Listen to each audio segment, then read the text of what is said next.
말씀해 주시옵소서. 주님 앞에 우리의 온만과 뜻과 정성을 다 바치고 비고빈 우리의 마음속에 주여 오시옵소서. 말씀해 주시옵소서. 성령께서 감화와 감동을 허락하시고 그 말씀이 깨달아지게 하시고 믿어지게 하시고 그 말씀이 능력이 되고 금이 되어져서 다시 한번 우리 영혼을 소생시키고 치료하고 회복시키는 그런 말씀이 되게 하옵소서. 이 시간도 우리 예배를 받는 모든 세력을 일절 물리쳐 주시오며 그 말씀이 살아서 역사하는 현장을 보게 하시고 다시 한번 우리의 가슴이 뜨거워지게 하시고 결단하시는 은혜의 시간 되게 하옵소서. 예수님의 이름으로 기도했습니다. 아멘. 이게 성경을 읽는 것은 아무리 강조해도 지나침이 없습니다. 돌이켜볼 때에 저 사람이 믿음이 좋으냐 믿음이 어떠냐 이런 것은 뭐냐 하면은 말씀을 얼마나 많이 듣고 성경을 얼마나 많이 읽었느냐 여기에 비례가 됩니다. 그건 확신하는 것입니다. 이 성경을 읽는 것은 바로 영적 능력이에요. 힘이에요. 사람들이 저마다 핑계가 많습니다. 변명도 많이 합니다. 그렇지만 성경을 꾸준히 읽는 것보다 더 중요한 일은 결단코 없다. 자, 그래서 이 성경을 왜 읽어야 되느냐? 이것은 왕이신 우리 주님의 명령이에요. 성경을 많이 읽고 묵상해라. 또 제사장들에게 주신 명령입니다. 아버지가 자녀들에게 주는 그런 명령이에요. 명령은 여기 핑계가 변명이 없습니다. 그대로 순종해야 마땅한 거예요. 자, 말씀을 읽고 묵상하는 것, 말씀에 근거해서 기도하는 것, 이것이 성공을 보장하는 것이고 또 형통케 되는 길이다. 그렇죠? 아이들이 보물찾기에 관심이 있어요. 보물섬지도 어릴 때 그런 영화 만화 많이 봤습니다. 보물에 관심 많지요. 돈이지 않습니까? 그런데 이 성경을 읽는 것이 바로 보화를 캐는 것과 같다. 그보다 더 엄청난 것이다. 우리 주님 우리에게 보물섬 지도를 주셨어요. 보물 광산을 주셨습니다. 그러나 그것을 캐는 것은 우리의 몫이라 주님은 주셨습니다. 이미 주셨는데 그것을 캐서 차지하느냐 마느냐 그건 내 마음이에요. 우리의 몫이다 하는 거죠. 성경을 읽는 것은 만나를 먹는 것과 같은 겁니다. 하늘에서 엄청난 만나가 새벽에 내립니다. 그것을 나가서 모아 먹느냐 마느냐 그것은 우리의 몫입니다. 이 성경을 읽는 것은 편지를 읽는 것과 같습니다. 연애편지 아시죠? 연애편지. 자, 연애편지를 받고 정말 사랑하는 사람에게 모처럼 그 편지라면은 첫 번째 편지라면 읽고 또 읽고 꺼내다가 또 읽고 그죠? 네? 눈물 범벅이 되고 편지가 해질 때까지 보고 또 보고 하는 게 그게 연애 편지잖아요. 성경은 주님이 우리에게 보내주신 러브레터예요. 자, 그런데 이 편지를 대충 훑어본다, 책만 본다, 주소만 본다, 우표가 뭔가 이게 관심 없잖아요. 그게 중요한 게 아닙니다. 그 귀한 편지를 겉봉만 보고 주소만 보고 제목만 보는 거 이것은 그 편지를 보낸 그 사람을 모독하는 거잖아요. 그렇지 않습니까? 우리가 잘 아는 대로 로마서에서 유다서까지는 각 교회 성도들에게 바울 사도가 보낸 편지예요. 자, 편지를 대충 본다, 훑어본다, 이것은 뭡니까? 이 말이 안 되는 얘기죠. 그래서 이 하나님의 말씀이 하나님의 그 사랑의 편지인데 창세기부터 계시록까지 반복해서 읽고 또 읽고 통독을 하고 중요한 것은 밑줄을 치고 또 묵상하고 그것이 우리의 매일의 삶의 습관이 되어야 된다. 그렇죠?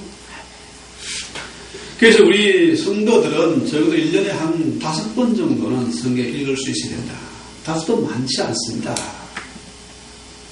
최소한 금년에는 5번 이상을 읽어야 되겠다. 그죠? 그런 결심을 해야 돼요. 자, 이 성경을 읽는 것이 내 안에 그 마음에 이 마음이 밭이죠. 성경에서는 밭으로 비유하지 않습니까? 내 마음의 밭에 씨를 뿌리는 것과 같다. 이제 씨를 뿌릴 계절이 가까워오지 않습니까?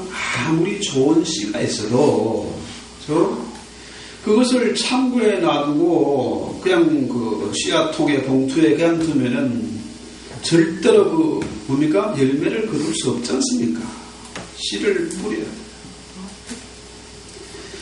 이 전도서 11장 4절에 보면은 중요한 얘기가 있습니다. 바람을 살피는 자는 씨를 뿌리지 못할 것이요 구름들을 주목하는 자는 거두지 못할 것이다. 여기서 바람을 살피는 자, 이 바람을 살피는 자는 뭡니까? 요즘 말로 말하는 나 비즈니스가 바쁘다, 아이들 돌봐야 된다, 또 몸이 피곤하다, 숙제해야 된다, 이런 등등의 핑계를 대고, 그죠? 이 성경 읽는 것을 거부하는 겁니다. 자, 이 바람이라는 겁니까? 바람이 불잖아요. 바람이 불면은 실제로 우리가 피부에 바람이 부는 것을 느끼지 않습니까?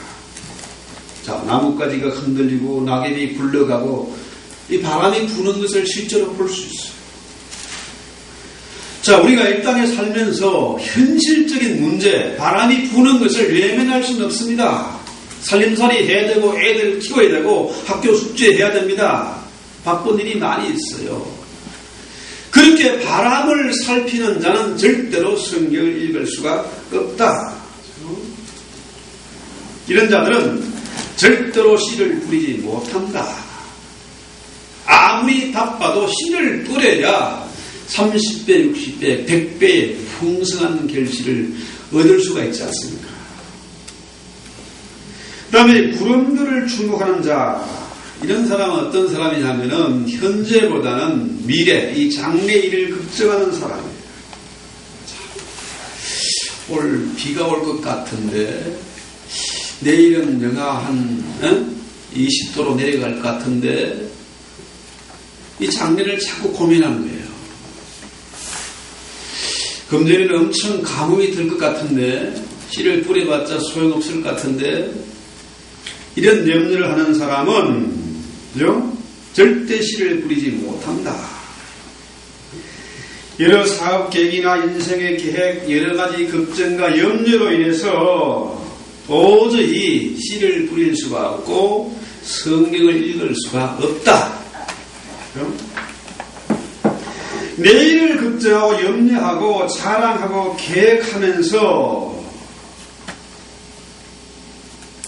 그러면서는 절대로 말씀의 씨앗을 뿌릴 수가 없다는 겁니다. 성경을 읽을 수가 없다. 하나님이 말씀을 보내셨습니다. 하나님은 말씀을 통해서 일하세요. 여러분 기도하십니까?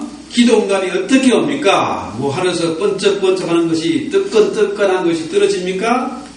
말씀입니다. 말씀으로 하나님은 응답하세요. 말씀을 보내주심으로 우리를 가르쳐주시고 해답을 주시고 인도하시고 말씀을 통해서 우리를 지키고 보호하신다. 이 얘기입니다. 그래서 이 말씀이 순수한 말씀이에요.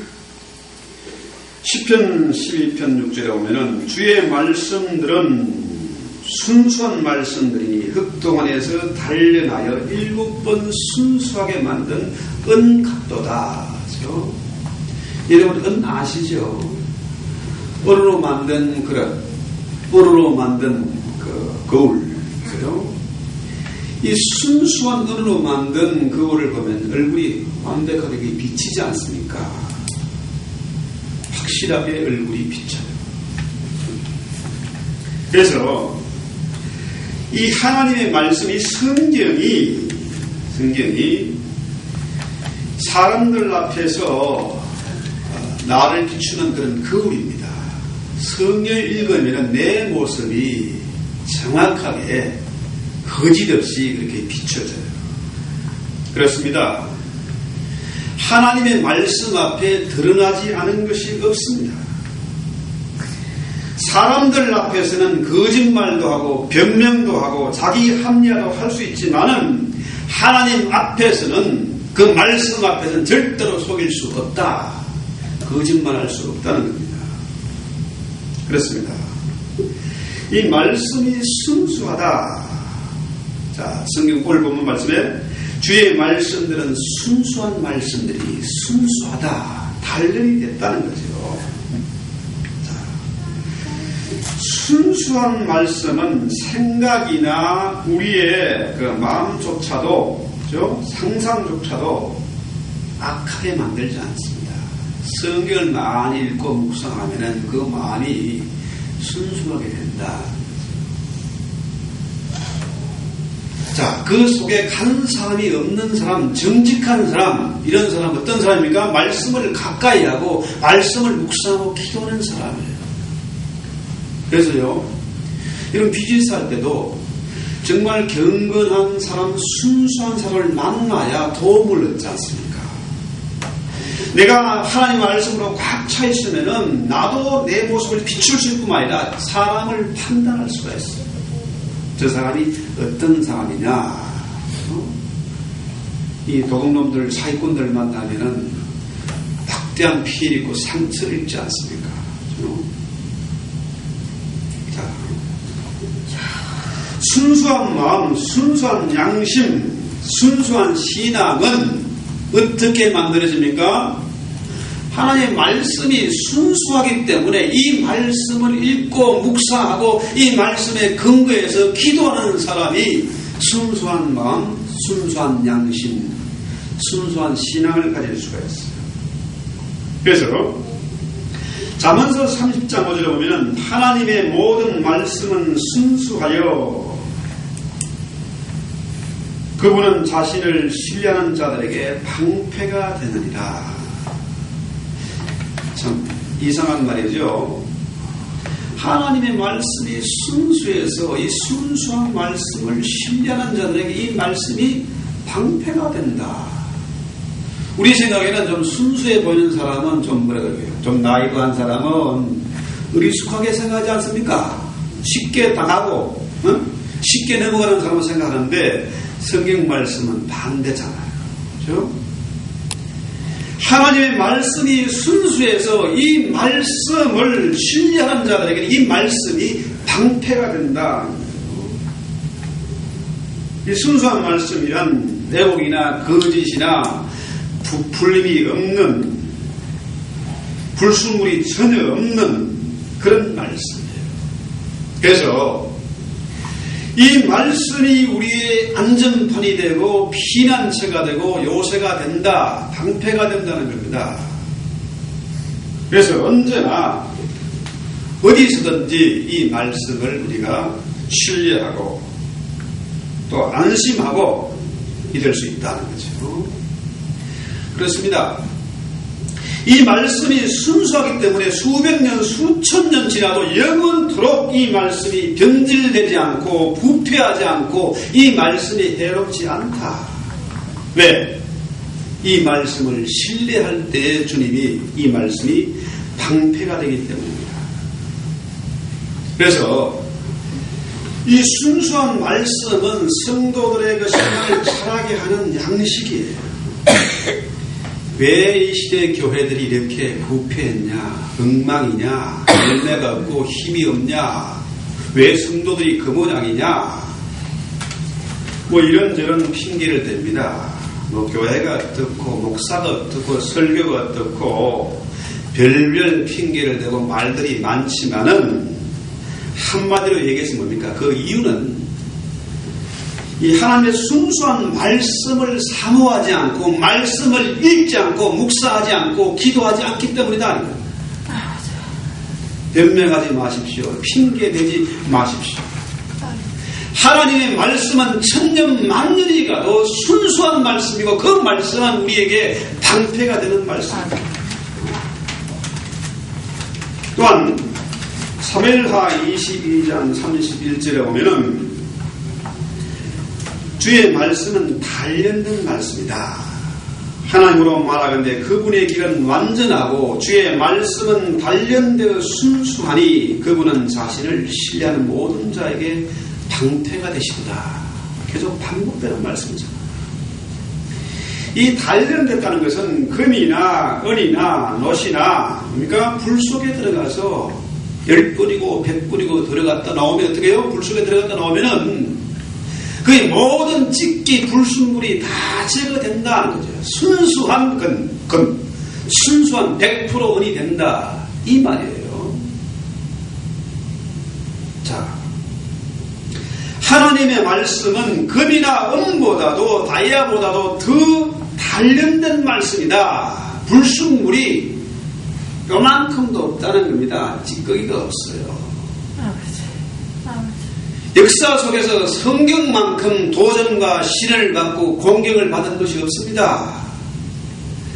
수많은 사람들이 성경을 향해서 도전하고 공격하고 성경을 없애려고 별짓을 다 했습니다. 불에 태워버렸습니다.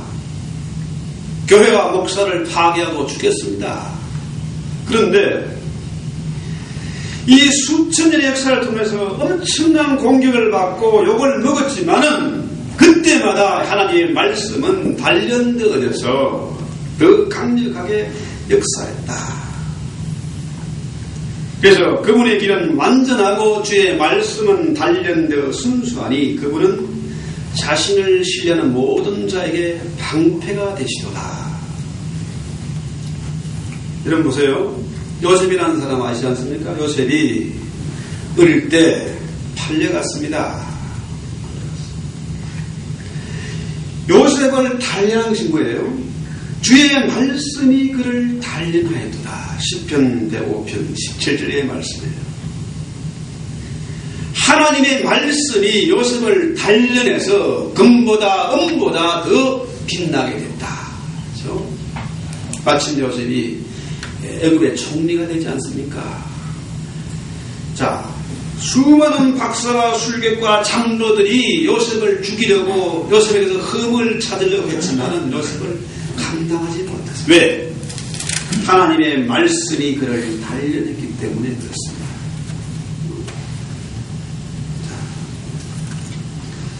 고난과 시련을 통해서 하나님의 말씀이 더 진리인 것이 드러나듯이 우리의 인생길에서 여러분의 앞날에 여러 가지 시련과 도전이 있을 것이지만은 그럴수록 뭡니까?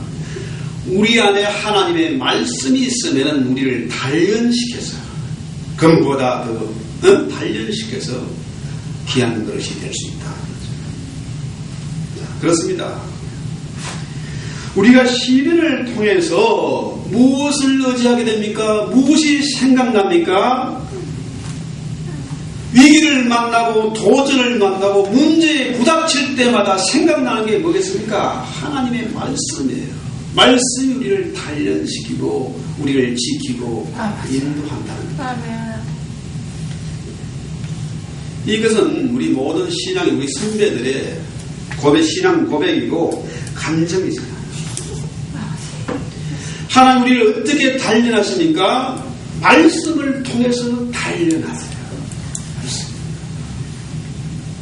오늘 본 말씀은 그러죠. 말씀을 보내사 추위를 녹이고 그 얼음과 눈들 우박들이 어떻게 해요? 녹아서 물이 흐르게 된다는 거죠.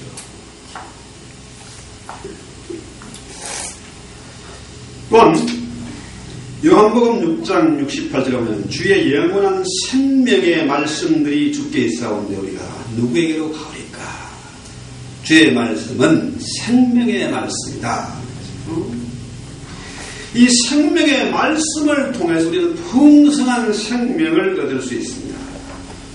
우리가 어떻게 경건하게 사느냐?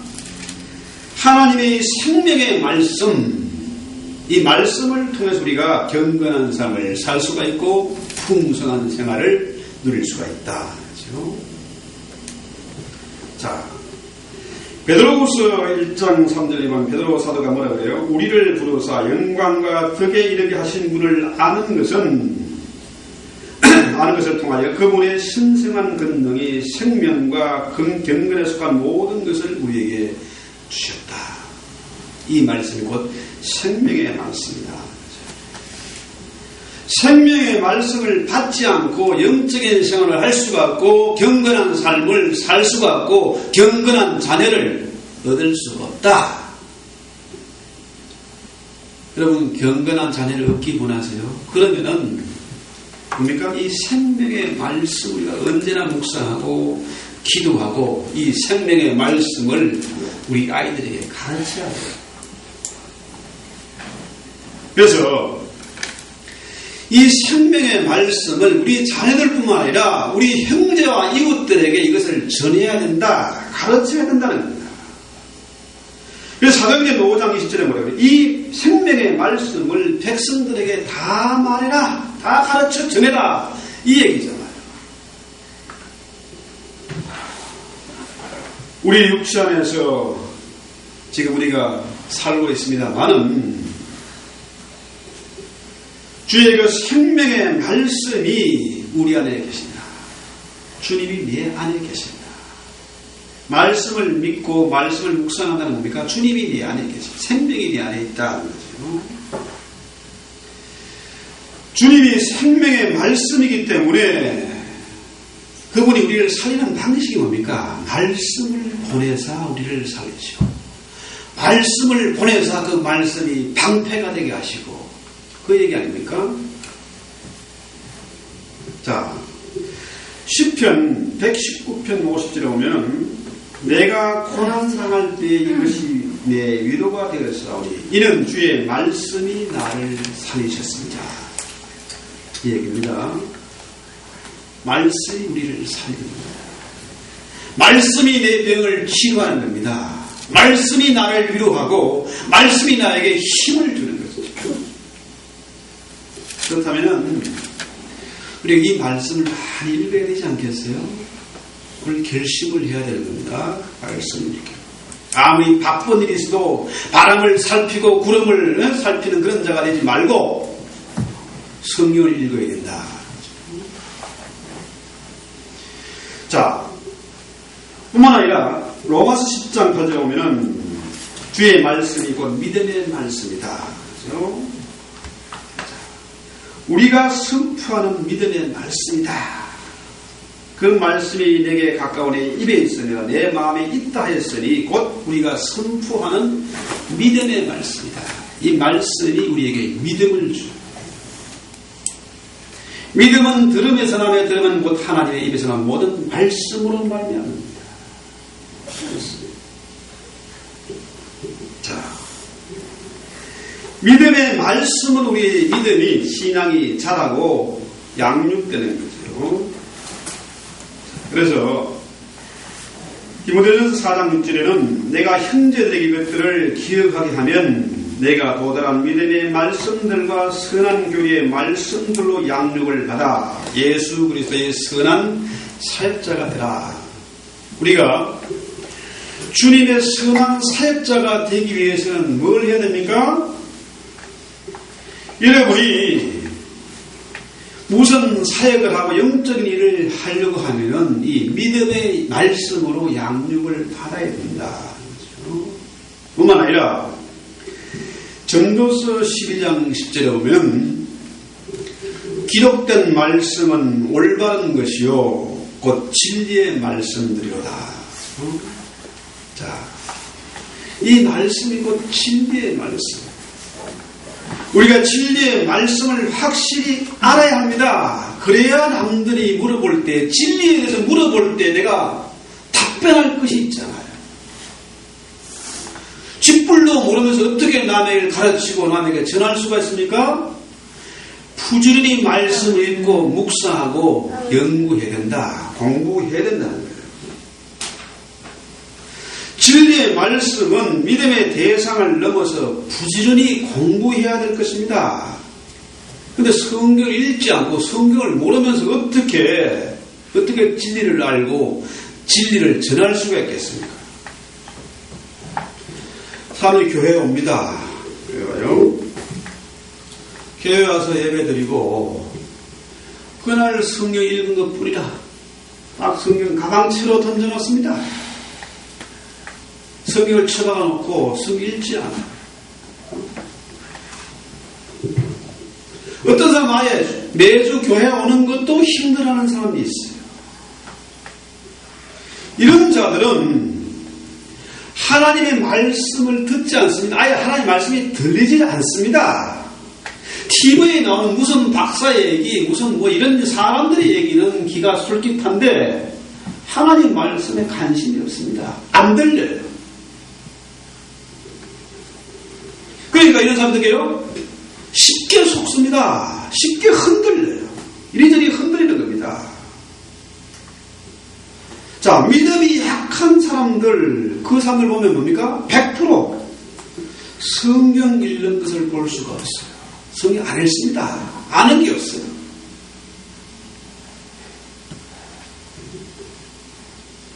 성경을 읽더라도 지속성이 없습니다. 결심하고 권할 뿐이다. 이 성경은 진리의 말씀이기 때문에 부지런히 연구하고 공부하고 끈기 있게 집중력을 가지고 성경을 파야 된다. 왜 그렇습니까? 주의 말씀은 은혜의 말씀이기 때문에 그렇습니다. 사도행전 20장 32절에 오면은 내가 너희를 하나님과 그분의 은혜의 말씀에 맡기노니 이 말씀이 너희를 든든히 세워 구별된 모든 자들 가운데서 너희에게 상속을 주리라. 은혜의 말씀이 우리를 강건하게 합니다. 어떤 시련과 도전이 있어도 바다가 흔들리고 산이 뿌리채 뽑혀서 바다 가운데 빠진다 할지라도 요동치 않는 든든한 신앙을 가지게 해요. 666이 어떻고 베리칩이 어떻고 무슨 별 온갖 소문이 다 돌아도 진리의 말씀에 든든히 서 있는 사람은 흔들림이 없습니다. 그래서 은혜의 말씀을 맛보면 맛볼수록 속사람이 강건해지고 든든히 세워져야 간다는 거죠. 그래서 자, 우리 인생을 좌우하는 게 뭡니까? 여기는 마음이 움직이는 거 아니에요. 마음. 무슨 경험을 하고 많은 지식이 있다 하더라도 그 모든 것을 주관하는 게 마음이잖아요. 마음 속에 은혜의 말씀, 진리의 말씀이 있으면 흔들리지 않는데 이상하게도 사기당하는 사람, 넘어지는 사람, 우울한 사람, 자살하는 사람 이런 사람들은 뭐예요? 많이 배운 사람들, 대단한 지위에 있는 사람들, 이런 사람들이 넘어지고 흔들리는 거죠. 왜 그렇습니까? 은혜의 말씀, 진리의 말씀이 그 마음 가운데 있지 않기 때문에 마음을 지키지 못하니까 생명의 근원이 마음에 있는데 마음을 못 지키니까 넘어지는 거 아닙니까? 우리 주님의 말씀은 은혜와 진리가 충만해요. 그분은 말씀이고 그분은 하나님이세요. 그래서 그의 말씀에는 은혜와 진리가 충만하더라. 주님의 말씀을 들으니까 사람들이 놀랐습니다. 그 말씀에 능력이 있고 그 말씀에 근위가 있고 그 말씀 속에 은혜가 있는 거라. 은혜와 진리가 충만한 거라. 그러니까 사람들이 놀랬지 않습니까? 그렇잖아요? 자, 성령 충만은 뭘까요? 성령 충만은 곧 말씀 충만이고 은혜와 진리가 충만한 겁니다. 자, 내 안에 은혜와 진리가 충만해요. 그러면 사람들에게 은혜를 나누어주고 진리를 가르쳐주고 그런 사람 가까이 하고 싶고 그런 사람에게 선물 주고 싶고 그러지 않겠습니까? 은혜와 진리가 충만한 사람이 될 때 사람을 얻을 수 있습니다. 많이 배우면 뭐합니까? 아는 게 많으면 뭐래요? 은혜와 진리가 있어야 사람을 움직일 수 있다는 거죠. 그렇습니다. 은혜를 얻기를 원한다. 은혜와 진리가 충만한 사람이 되기 위해서는 어떻게 해요? 은혜로운 말씀을 많이 읽고 예배에 부지런히 참석해서 은혜로운 말씀을 많이 들어야 돼요. 풍성한 은혜의 주님을 맛보려면 말씀의 은혜를 먼저 맛을 봐야 된다. 근데 여기에 말씀에는 관심이 없는 사람들, 사람들의 말의 소리에는 귀가 솔깃한데 하나님의 진리의 말씀, 은혜의 말씀에 관심이 없는 사람들은 어떻게 해요? 교회 와서 뭐 합니까? 딴짓 카톡하고 옆 사람과 소곤소곤하고 딴 생각하고 그러다 보면 은혜의 말씀을 들은 사람은 예배를 마치고 얼굴이 환해지고 은혜 받아서 돌아가는데 그렇지 않은 사람은 어떻게 해요? 얼굴이 냉랭하고 목사를 죽일 듯이 미워하는 거죠. 오늘 나하고 상관한 말 했다 하는 거죠. 관심 못하는 거죠. 그러나 반대로 은혜를 입은 사람은 은혜가 풍성한 삶을 살게 된다는 거죠. 뿐만 아니라 히브리서 5장 13절에 보면은 이는 저주를 사랑하는 자마다 갓난 아임으로 의의 말씀에 능숙하지 못하니라. 하나님의 말씀이 의의 말씀인데 이 의의 말씀을 싫어한다는 거죠. 갓난 아이는 뭡니까? 엄마 젖을 빨고 삽니다. 그죠? 근데 이 아이가 돌이 지나고 2살이 되고 5살이 돼도 엄마 젖만 물고 있어요. 그럼 어떻게 해요? 이 아이가 참을 수가 없습니다. 그래서 옛날 우리 어른들은 어떻게든지 젖을 떼고 단단한 음식, 밥도 먹이고 고기도 야채도 먹여야 되니까 그 맛있는 과일도 먹여야 되니까 어떻게 해요? 젖을 떼야 되는데 이 아이가 엄마 젖을 안 놓으려고 그럽니다. 그럼 어떻게 해요? 우리 옛날 어른들은 엄마 젖꼭지에다가 담뱃대 그 속에 있는 니코틴을 끄집어내가지고 그걸 발라놨어요. 엄마가 젖을 물 때마다 이게 쓰고 지독한 게 있으니까 어떻게 해요? 한 번, 2번 계속 빨다 보니까 안 되겠다. 엄마 젖을 포기하고 이제 단단한 음식을 먹게 되죠. 바로 이 말씀을 히브리서 5장에서 하는 거죠. 젖을 먹는 나의 성도는 갓난 나이다. 주의 말씀에 능숙하지 못한 자다. 이런 얘기예요.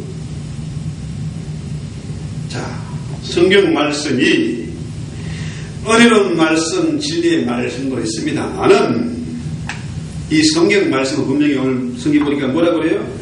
의의 말씀이다. 사람들이 신앙이 어린아이 같아서 은혜로운 말씀을 전하는 교회에 사람들이 뭐예요? 감동을 주고 눈물을 퉁퉁 쏟게 하고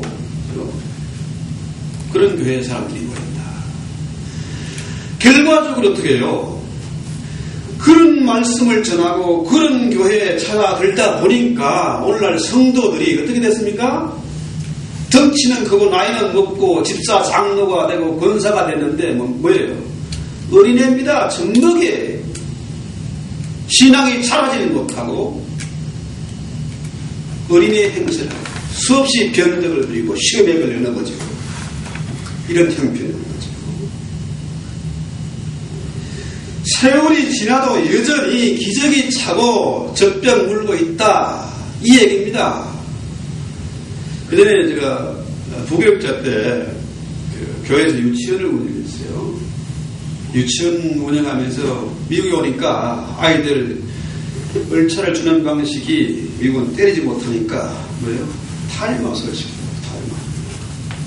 타임아웃도 한 번 하고 2번 하고 질리지. 아이들 요령을 다 터득합니다. 면역이 생기는 겁니다.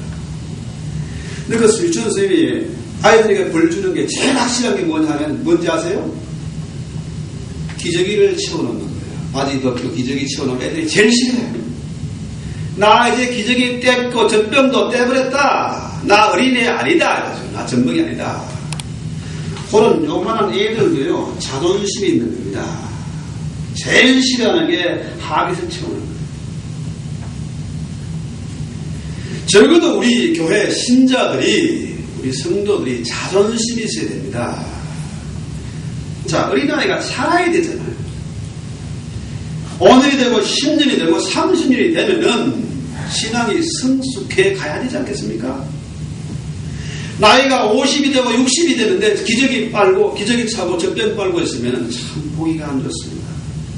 주님이 얼마나 슬퍼하시겠습니까? 그 이유를 고린도전서 3장 1절에 바울이 뭐라고 합니까?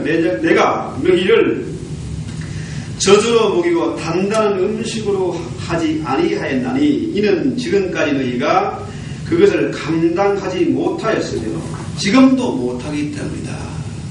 참 목회자의 마음을 바울이 이렇게 정확하게 표현했어. 혹시 교인들이, 이제 어린 교인들이 이 말씀을 감당하지 못하고 시험 받을까? 조바심을 내는 거죠.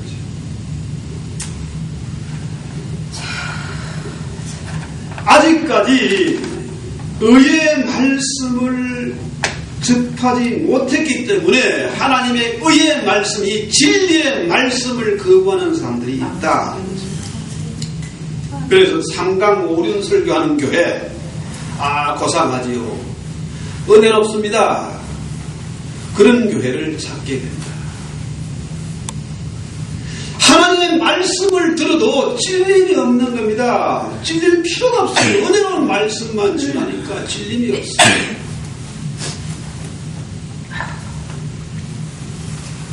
그래서 우리는 젖을 떼는 과정이 정말 힘들고 고통스러워도 울며 불면서 가감히 젖을 떼야 된다. 정말 싫으면은 그 젖꼭지에 쓴 약을 발라서라도 젖을 떼게 만들어야 된다는 거죠. 자, 안 되면 굶겨서라도 반드시 젖을 떼고 밥을 먹게 해야 된다는 거죠. 그렇지 않으면은 젖을 떼야 할 나이가 한참 지나고 나이가 30이 되고 50이 돼도 젖먹이 성도에서 자랄 수가 없다는 거죠. 자, 뿐만 아니라 주의 말씀은 권능의 말씀이다. 누가서 4장 32절에 보니까 사람들이 주님의 그 가르침에 깜짝 놀라니 이런 그분의 말씀에 권능이 있었더라. 주의 말씀에 능력이 있습니다. 권위가 있습니다. 이것이 세상 사람들의 말과 주님의 말씀의 차이점입니다. 주님이 말씀하시면 그대로 되는 겁니다. 바람을 보고 잠잠하고 꾸짖으니까 즉시로 분명히 잠잠게 됐어요. 귀신을 향해서 꾸짖으니까 귀신이 떠나갔습니다. 병만을 향해서 꾸짖으니까 병이 나았습니다. 왜? 그분의 말씀에 권능이 있었기 때문에. 자, 하나님의 말씀에 권능이 있습니다. 빛이 있으라니까 빛이 있었습니다. 그 말씀에 권능이 있어서 천지만물을 창조한 거잖아요. 히브리서 말씀에 하나님의 말씀이 살았고 권능이 있어서 어떤 양날금보다 더 예리하여 혼과 영과 및 간절과 볼수도 찔러 주겠다. 여러분 마음이 우울하십니까? 상해 있습니까? 하나님의 권능의 말씀이 임하면 우리의 마음도 영혼도 육체도 치료가 된다. 왜? 그 말씀에 권능이 있기 때문에. 우리가 말씀을 읽는다는 것은 그냥 소설책 무슨 철학책 읽는 게 아닙니다. 상강고른 읽는 게 아니잖아요. 논어맹자 공자 읽는 게 아닙니다. 이 말씀에는 권능이 있습니다. 그 권능이 말씀을 읽고 묵상하고 기도할 때 그 말씀의 권능이 나에게 임하는 것입니다. 아멘. 할렐루야. 아멘. 이 말씀. 우리는 이 권능의 말씀을 통해서 권세 있고 능력 있는 삶을 살 수가 있다. 사람들이 흔히 얘기합니다. 말로는 뭘 못해. 입만 가지고 나불거리는 사람들을 조롱하는 말입니다. 말로는 뭘 못해. 억만금을 벌 수도 있고, 별짓 다 할 수가 있지 않습니까? 그래. 그러나 사람의 말은 아무것도 아닙니다. 아무것도 못해요. 근데 이 성경 말씀은 권능이 있습니다. 우리의 입에서 사람의 소리가 아니라 하나님의 말씀이 나갈 때에 우리는 무엇이니 할 수가 있게 된다. 생명의 말씀이 나가면은 주어하는 자에게 생명을 주게 될 것이고, 진리의 말씀이 나가면은 진리를 몰라서 헤매는 인생들에게 해답을 줄 수가 있습니다. 은혜의 말씀이 나가면은 저들이 강건하게 되고, 믿음의 말씀이 나가면 믿음이 약한 자들에게 믿음을 주게 됩니다. 의의 말씀이 나가면은 뭐가 뭔지 헷갈리는 자들에게 정확한 판단력을 주게 됩니다. 권능은 뭡니까? 말씀이 있습니다. 권능은 하나님께 속한 거예요. 경건의 능력, 성령의 능력이 하나님께 속한 것입니다. 믿음의 능력도 하나님께 속한 거예요. 우리 학생들의 관심이 뭡니까? 공부 잘해서 우등상 받고 좋은 학교 가는 거, 좋은 직장 차지하는 거 있잖아요. 그런 학습의 능력도 누구에게 속한 것? 하나님께 속한 것입니다. 심지어 돈을 벌고 싶습니까? 제가 목사기 때문에 돈을 밝히고 돈 많이 벌고 엄청난 집을 가지고 좋은 차를 불러다니면 어떻게 해요? 사람들이 시험 들까봐 전 돈 못 벌어요. 네? 저에게 돈을 기대하지 마십시오. 우리 딸들도 아빠한테 돈 기대하면 안 돼. 돈을 버는 능력도 누구에 속한 것? 성경에 보니까 하나님께 속한 겁니다. 아멘. 돈 벌어서 재물 되고 싶습니까? 이 권능의 말씀을 여러분이 믿고 그대로 살 수 있길 바랍니다. 자, 볼까요, 성경에? 역대상 29장 12절, 구약성경 29장, 역대상 29장 12절. 재물과 종기가 다 주께로부터 나오며 또 주는 모든 것을 다스리사 손에 능력과 권능이 있사오니 모든 사람을 크게 하심과 강하게 하심이 주의 손에 있나이다.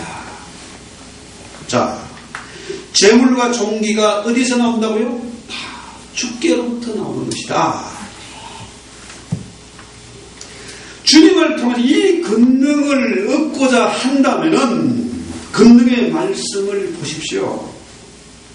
시편 18편 32절에 이 하나님은 곧 능력으로 내게 띠를 두으시며 내 길을 완전하게 하시느니라.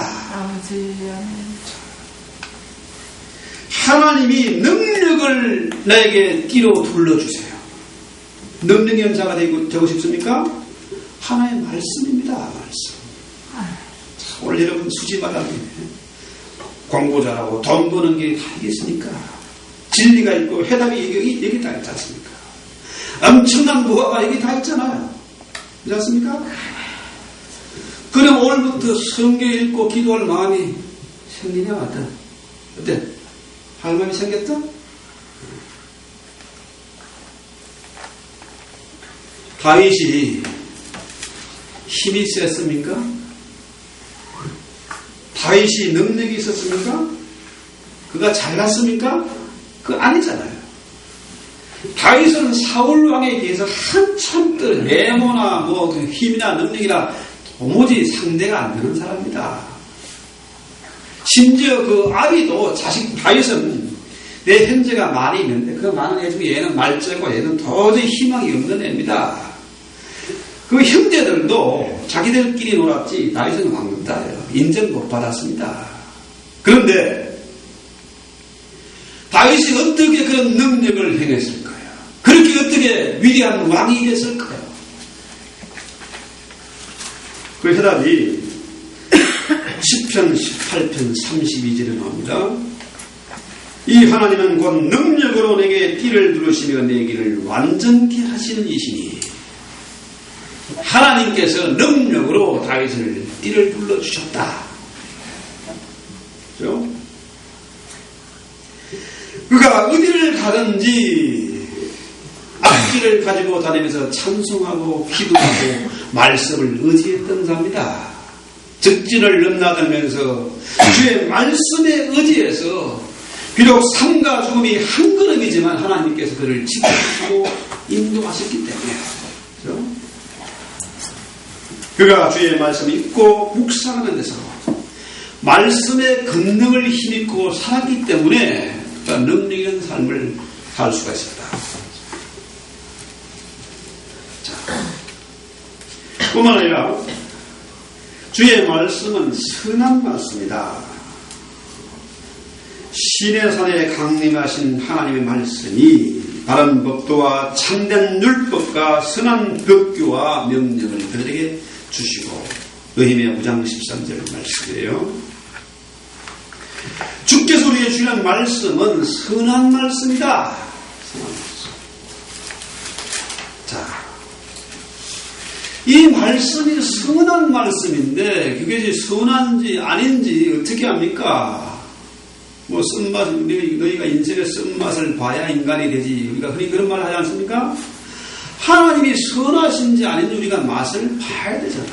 성경을 읽어야 하나님의 선하심을 맛보아 알 수가 있습니다. 자, 그렇습니다. 제가 총신 다니면서 총신에 보면은 돌에다가 아주 엄청난 말씀을 새겨놨어요. 들어가는 입구에. 먼저 첫 번째 뭐냐면 신자가 되라. 다시 말해서 먼저 인간이 되라. 너 목사가 되려고 하지 말고 먼저 인간이 되라. 나는 학자가 되라, 전도자가 되라, 이런 얘기 나오죠. 먼저 인간이 되라.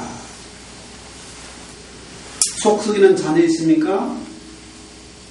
먼저 인간이 되게 하려면 그 아이에게 뭘 가르쳐야 돼요? 성경을 가르쳐야 돼요. 성경 읽고 기도하되면 밥도 주지 말고 용돈도 주지 말고 그런 자식은 학교도 보내지 말아야 됩니다.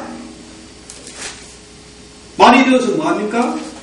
오히려 사회에 독이 되고 암이 되잖아요. 뿐만 아니라 우리 신자는 하나님의 선하심과 은혜로우심을 맛보아야 그래야 비로소 인간이 된다. 사람이 된다. 그래야 신자가 된다. 이 얘기입니다.